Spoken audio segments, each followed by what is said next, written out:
इरशाद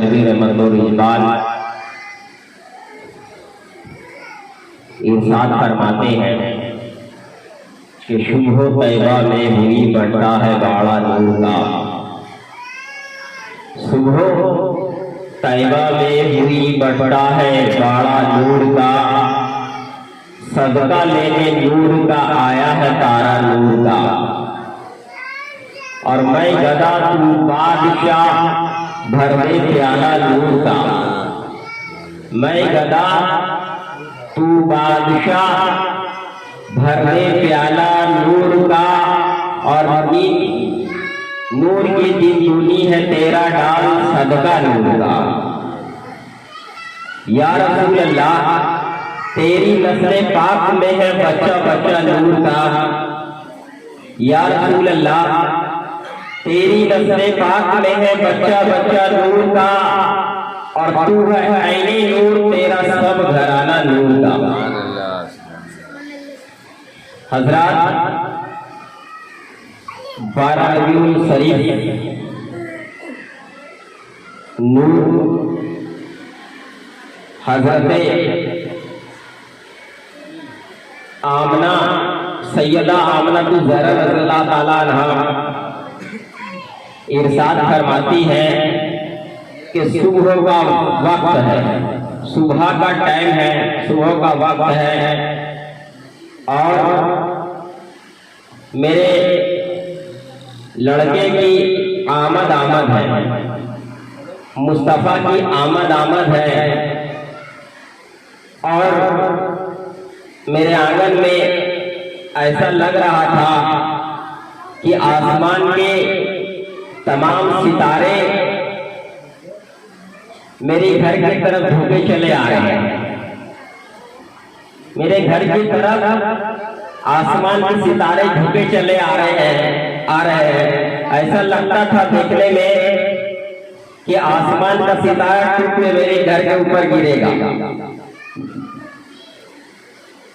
ऐसा लगता था देखने में कि आसमान का तमाम सितारा चला आ रहा है।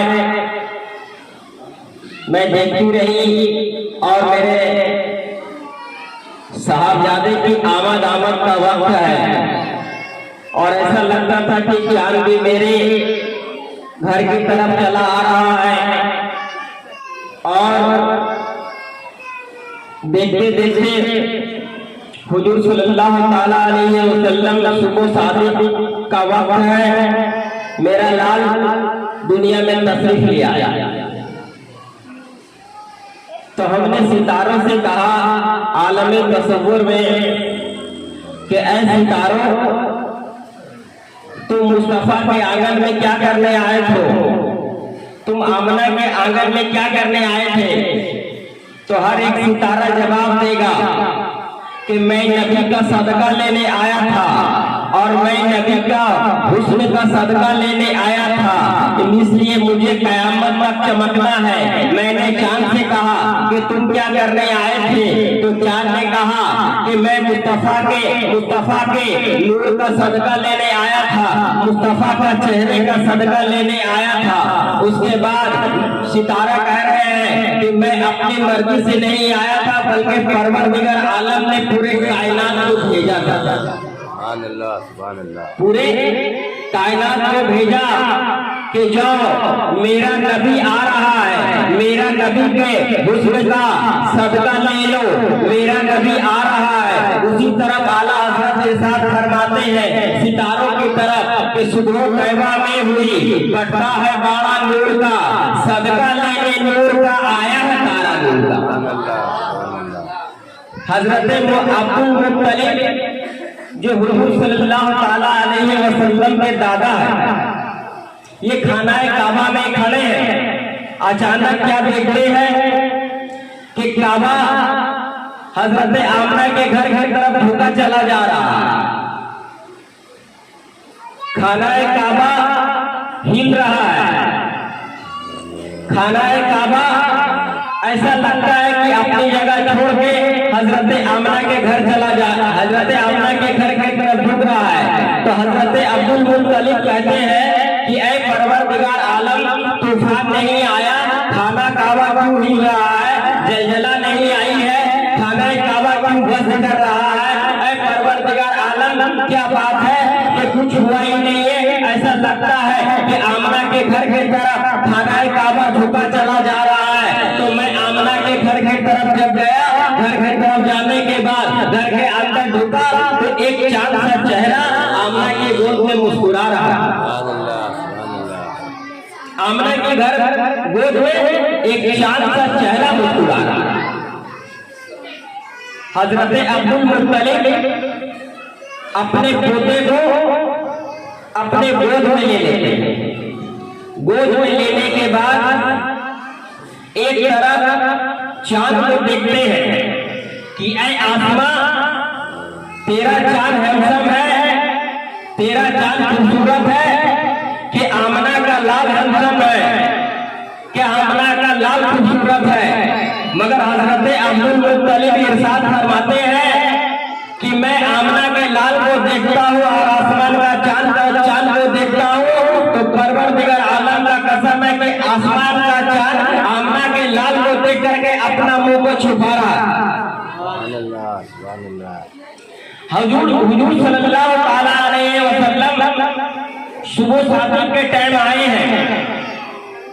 आज मैं उम्मत मुस्तफा से कहना चाहता हूँ कि दिन के 10 बजे तुम लोग अपना काम क्यों करते हो? सुबह सवेरे उठो, फजर की नमाज भी अदा हो जाएगी और रसूल का याद भी मनाया हो जाएगा। और जब तक वो लोग उठेंगे तब तक तुम्हारा काम भी इंशाअल्लाह ताला हो जाएगा।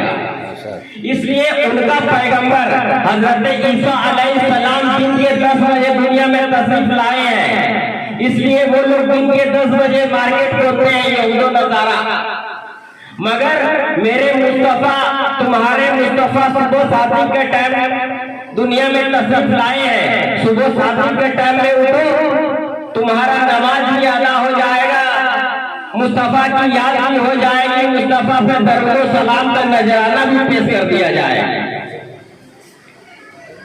हजरत अब्दुल मुत्तलिब अपने पोते को गोदी में लेते हैं और कहते हैं कि चांद से ज्यादा खूबसूरत मेरा पोता है मोहम्मद आरबी सल्लल्लाहु ताला अलैहि वसल्लम। हजरत जिब्रील अमीन एक दिन आका की बारगाह में आते हैं और कहते हैं, या रसूल अल्लाह, जब आप दुनिया में आए तो दुनिया का काम किए। दुनिया में जब आए आप तो चांद को 2 टुकड़ा, उंगली का इशारा से चांद को 2 टुकड़ा किए। शम्सो कमर को डूबा हुआ को आप उठा दिए। या रसूल अल्लाह, आप मक्के से मदीना गए, मदीना से मक्के आए, मगर जब ये नूर दुनिया में आया नहीं था तब कहाँ था? सवाल हजरत जिब्रील अमीन कर रहे हैं। तो मेरे आका मुस्कुरा रहे हैं और कहते हैं कि ऐ जिब्रील अमीन, ये नूर जब दुनिया में नहीं आया था तो ये नूर था कहाँ? ऐ जिब्रील अमीन, जहां से तुम्हारी रोशनी चालू होती है वो ये नूर वही था। तो हजरत जिब्रील अमीन इरशाद फरमाते कि ऐ या रसूल अल्लाह, आखिर ये नूर था कहाँ? ये नूर कहाँ था? तो हुजूर सल्लल्लाहु ताला अलैहि वसल्लम इरशाद फरमाते हैं कि ये नूर रब के पास में और कुर्बे खास में था। रब के पास में कुर्बे खास में था। जिब्रील के दिमाग में एक और बात चलती है, कहते हैं या रसूल अल्लाह, रब के पास में कुर्बे खास में था, मगर ये नूर करता क्या था? तो हजरत हुजूर सल्लल्लाहु ताला अलैहि वसल्लम इरशाद फरमाते हैं कि जब ये नूरे मुस्तफा परवरदिगार आलम ने अपने नूर से मेरे नूर को पैदा किया तो पैदा करने के बाद परवरदिगार आलम ने मुझे अपने पास रखा।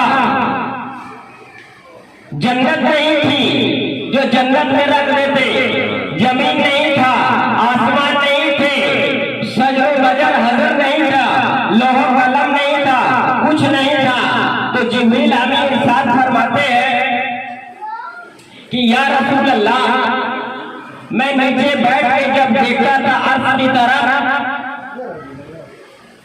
तो मुझे दिखाई देता था एक नूर 70,000 साल में एक मर्तबा दिखाई देता था, सितारों के शक्ल में, और फिर चमक में छुप जाता था।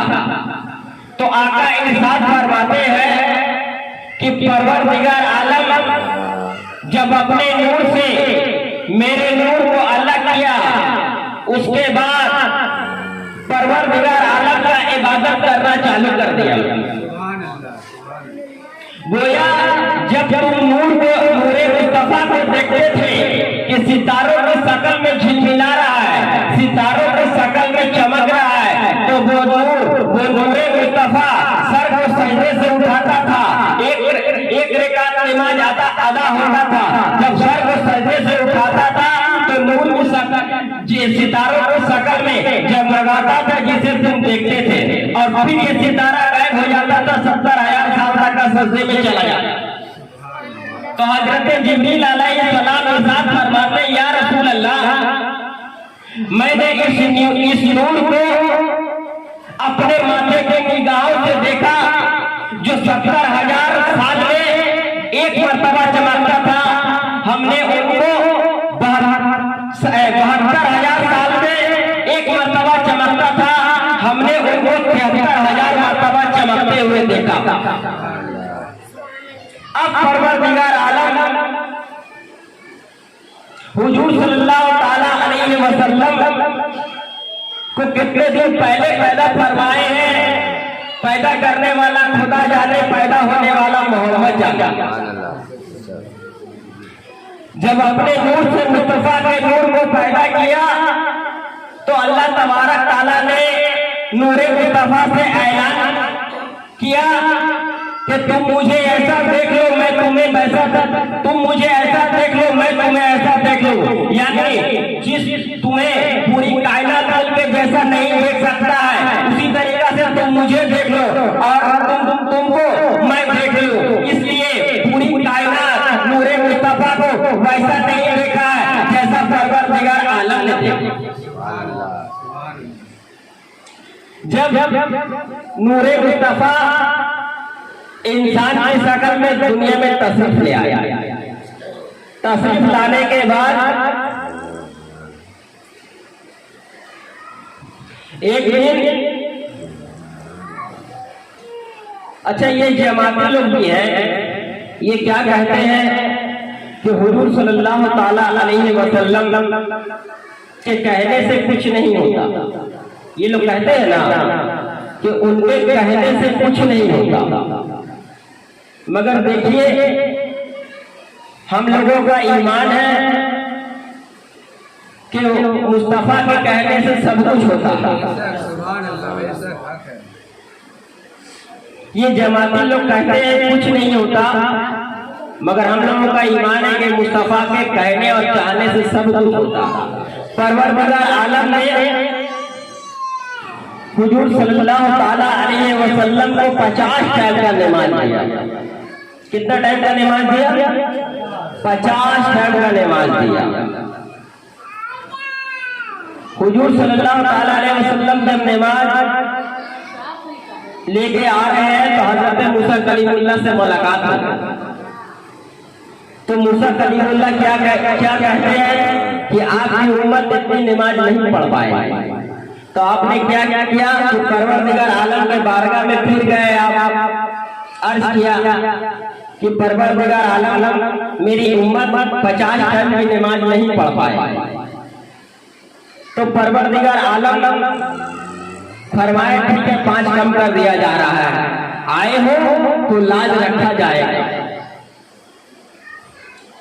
फिर मूसा कलीमुल्लाह से मुलाकात होती है। फिर मुलाकात के बाद मूसा कलीमुल्लाह कहते हैं कि आपकी उम्मत 45 टाइम की भी नमाज नहीं अदा कर सकेगी। फिर हुजूर सल्लल्लाहु ताला अलैहि वसल्लम जाते हैं, गोया चक्कर लगाते लगाते 9 चक्कर परवरदिगार आलम के बारगाह में लगाए। कितने चक्कर लगाए? 9 चक्कर। 9 चक्कर में 5 टाइम करके कम करते करते 45 टाइम बचा। 45 टाइम का नमाज माफ हो गया। मगर परवरदिगार आलम ऐलान कर दिए कुरान करीम में कि ऐ मुस्तफा, मैं तो तुम्हें राजी करना चाहता हूँ, तुम जिस तरह से चाहो उसी तरीका से नमाज तुम्हारे ऊपर मैं फर्ज, तुम्हारे उम्मती के ऊपर फर्ज करता हूँ। मैं तो तुम्हें राजी करना चाहता हूँ। मगर ये देवबंदी वहाबी क्या कहते हैं कि उनके चाहने से कुछ नहीं होगा। तो अगर उनके चाहने से कुछ नहीं होता तो तुम लोग 50 टाइम की नमाजें अदा करो, जाओ मस्जिद में जिंदा निकलो मर के। इसलिए तुम निकलो मर के कि तुम्हारे इमामों ने, तुम्हारे आलिमों ने लिख दिया कि मुस्तफा के चाहने से कुछ नहीं होता। जब कुछ नहीं होता तो आसिफों के लिए 5 टाइम की नमाज है, वफादारों के लिए 5 टाइम की नमाज है, गद्दारों के लिए 50 टाइम की नमाज है। अब गद्दार जो होगा वो 50 टाइम की नमाज अदा करे और जो आशिक़े रसूल होगा वो 5 टाइम की नमाज अदा करे। नारे तकबीर, नारे रिसालत, मसलके आला हज़रत, मसलके आला हज़रत, पीरे तरीक़त मज़हर हुसैन रिज़वी। नारे तकबीर, नारे रिसालत। पता चलेगा कि मस्जिद में गया जिंदा, निकल के आया मुर्दा। इसलिए गद्दारे रसूल न यहाँ का है न वहां का है। मुझे गर्भ से न छेड़ो, मुझे गर्भ से न छेड़ो, मेरा है कोई जहां में। मुझे गर्भ से न छेड़ो, मेरा है कोई जहां में। मैं अभी पुकार लूंगा, नहीं दूर है। हजरत बिलाल हबशी रज़ियल्लाहु ताला अन्हु बहुत मशहूर है, बहुत मशहूर है। पूरी वर्ल्ड में उनका नाम है। और नाम होता क्यों नहीं नाम होगा? इसलिए कि आशिक़ रसूल है। जब हुजूर सल्लल्लाहु ताला अलैहि वसल्लम नबूवत का ऐलान किए शहर मक्का में, नबूवत का जब ऐलान किए, ऐलान करने के बाद अबू जहल ने इनकार कर दिया, अतिया ने इनकार कर दिया, शाइबा ने इनकार कर दिया, मगर हजरत बिलाल इकरार कर लिया। हजरत बिलाल इकरार कर लिया और वो उमैया का गुलाम था। उमैया का गुलाम था। तो हजरत बिलाल चल रहे हैं तो कह रहे हैं नबी नबी। सुबह का टाइम है तो नबी नबी, शाम है तो नबी नबी, दोपहर है तो नबी नबी, चलना है तो नबी नबी, उठना है तो नबी नबी, बोलना है तो नबी नबी, किसी से मिलना है तो नबी नबी। यानी बता दिए हर चीज में नबी को याद करना चाहिए। ये वफादारों का काम है, ये वफादारों का काम है। जब उमैया देखा कि ये मेरा गुलाम है और बातें करता है मुस्तफा की, नाते पढ़ता है मुस्तफा की, तो उसको बहुत तकलीफ हुआ। तकलीफ होने के बाद हजरत बिलाल को कहा कि ऐ बिलाल, तुम हमारे गुलाम हो, तुम हमारे पास काम करते हो, गुलाम हो तुम हमारे, और कलमा मोहम्मद अरबी का पढ़ते हो। तो उन्होंने कहा कि मैं कलमा मोहम्मद अरबी का पढ़ता हूँ, जिसमें तुम्हारा गुलाम है, दिल मोहम्मद अरबी का गुलाम है। तो हुजूर सल्लल्लाहु ताला अलैहि वसल्लम ने अपने नबूवत का ऐलान किया तो मक्के के बड़े बड़े काफिरों ने उनका दुश्मन हो गया। उसके बाद हजरत बिलाल को तरह तरह की उमैया धमकी देने लगा। धमकी देने के बाद बिलाल डरने वाले में से नहीं है, इसलिए जो आशिक होता है, जो रसूल का वफादार होता है, उसको दुनिया की ताकत नहीं डराता। तो हजरत बिलाल का ऊपर का कपड़ा उतारा गया और उसका हाथ पैर को बांधा गया और उसको पथरीली जमीन के ऊपर में लेटा करके उनको कोड़ा मारा। कोड़ा से उनको मारा गया और लहू लहान कर दिया उमैया। उसके बाद कहता है कि अब तुम्हारी क्या मर्जी है। तो हजरत बिलाल इरशाद फरमाते हैं कि जो मर्जी मेरा कल था वो मर्जी आज है और वही मर्जी रहेगा। यानी जिस्म तुम्हारा गुलाम है, दिल मुस्तफा का गुलाम। आशिक हो तो हजरत बिलाल के जैसा हो। उन्होंने कहा कि बिलाल को परवरदिगार आलम ने एक जान दिया है, अगर 1000 जान देता तो मैं मोहम्मद के कदमों के ऊपर हर एक जान को कुर्बान कर देता, मगर परवरदिगार आलम ने मुझे एक जान दिया है। अगर हजारों हजार की जान देता तो उनके नाम पे मैं अपने आप को कुर्बान कर देता। वो हजरत बिलाल का जज्बा था। एक मिनट दरूद पाक पढ़े मोहम्मद सल्लल्लाहु अलैहि वसल्लम।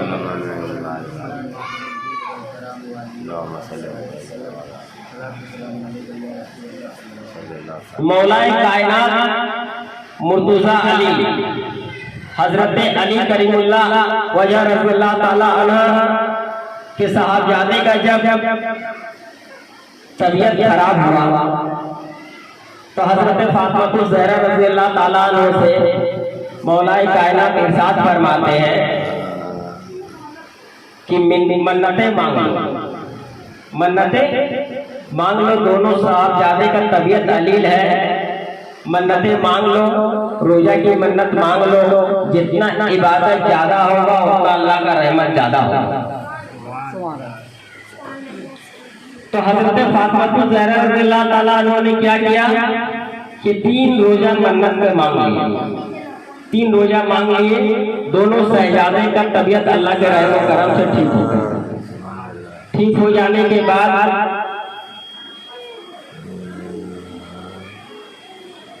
पहला रोजा रखे, हजरत अली भी रखे, हजरत फातिमा भी रखे। दिन भर मुशक्कत किए। मुशक्कत करने के बाद जब मगरिब का टाइम होने वाला है तो हजरत फातिमा ज़हरा 2 रोटी बनाए। 2 रोटी बनाने के बाद आजान का इंतजार कर रहे हैं कि अब आजान होगा तो रोजा खोला जाएगा। उसके बाद दरवाजे पे एक दुर्वेश आता है। आने के बाद क्या कहता है कि ऐ अली, मैं दुर्वेश हूँ, मैं भूखा हूँ। मैंने सुना है कि अली के दरवाजे पे आने से गरीबों का पेट भर जाता है। उसके बाद मौलाए कायनात मुर्तजा अली ने क्या किया कि दोनों रोटी को उठा के दे दिया और पानी से रोजा खोल लिया। पहला दिन ऐसा किया। उसके बाद दूसरा दिन ठीक उसी तरीका से दोनों मिलकर मेहनत किया। शाम के टाइम में 2 रोटी फिर हजरत फातिमा ज़हरा रज़ियल्लाहु ताला अन्हा ने 2 रोटी बनाया। 2 रोटी बनाने के बाद फिर एक गरीब आया और दरवाजे पे दस्तक दे दिया कि मैं यतीम हूँ। ऐ अली, मैं यतीम हूँ। मैंने सुना है कि हजरत अली के दरवाजे पे जो आते हैं उसका अली पेट भर देता है। ऐ अली, अल्लाह के नाम पे दे दो कुछ। मौलाए कायनात उठते 2 रोटी लेकर के फिर दूसरे दिन दे देते हैं। दे देने के बाद फिर तीसरा दिन हजरत फातिमा मौलाए कायनात मुर्तजा अली मेहनत करते हैं। मेहनत करने के बाद शाम का वक्त होता है। 2 रोटी बनाते हैं। हजरत फातिमा 2 रोटी बनाती हैं। बनाने के बाद आजान का इंतजार करती है। आजान का टाइम करीब आता है। फिर दरवाजे पे एक फकीर आके दस्तक देता है कि ऐ अली, मैंने सुना है कि अल्लाह के नाम से तुम्हारे घर में गरीबों को खाना खिलाया जाता, भूखों को खाना दिया जाता है। ऐ अली, मैं कैदी हूँ, मुझे खाना दे दिया जाए अल्लाह के नाम पे। मौला कायनात फिर उठते हैं, उठ करके उसे 2 रोटी फिर दे देते हैं, फिर पानी से इफ्तार कर लेते हैं। उसके बाद फातिमा ज़हरा रज़ियल्लाहु ताला अन्हा के पास में आते हैं, रोजा खुला हो जाता है तो कहते हैं चलो हुजूर सल्लल्लाहु ताला अलैहि वसल्लम के दरबार चलते हैं दोनों मिलकर। सुभान अल्लाह। उसके बाद जाने के बाद जैसे फातिमा को हुजूर सल्लल्लाहु ताला अलैहि वसल्लम ने देखा था 3 दिन के भूखे, पानी से रोजा, पानी से इफ्तार किए, तो चेहरे पे उनका जर्दी के जैसा था। तो हुजूर सल्लल्लाहु ताला अलैहि वसल्लम कहे, बेटा तुम्हारा चेहरा क्यों उदास है? तो पूरा मंजर बता दिए हजरत फातिमा ज़हरा रज़ियल्लाहु ताला अन्हा, पूरा मंजर बता दिए। बता देने के बाद हजरत अली को हुजूर सल्लल्लाहु ताला अलैहि वसल्लम बुलाते हैं, कहते हैं ऐ अली, तुम्हारे पास जो पहला दिन आया था दुर्वेश, क्या तुमने कभी उसको मक्के में देखा है? तो मौलाए कायनात इरशाद फरमाते हैं कि मक्के में मैंने इनको कभी नहीं देखा। तो कहते हैं दूसरा दिन तुम्हारे पास जो गरीब आया था, तुमने उसे रोटी उठा के दे दिया, क्या तुमने मक्के की गलियों में कभी उनको देखा? तो मौलाए कायनात इरशाद फरमाते, या रसूल अल्लाह, मैंने इनको मक्के की गलियों में कहीं नहीं देखा। तो कहते हैं कि तीसरा दिन जिसने आया, जो कैदी बन करके आया था तुम्हारे दरवाजे पे मांगने के लिए, तुमने उसे रोटी उठा के दे दिया, तो किसी कैद खाने में उसको देखा, या मक्के के सरजमीन पे देखा, या मक्के की गलियों में देखा? तो मौलाए कायनात इरशाद फरमाते, या रसूल अल्लाह, मैंने इन तीनों को कहीं नहीं देखा। तो हुजूर सल्लल्लाहु ताला अलैहि वसल्लम इरशाद फरमाते हैं कि वो दुनियादार नहीं था, वो दुनियादार नहीं था और कोई इंसान भी नहीं था, वो हजरत जिब्रील अलैहिस्सलाम था,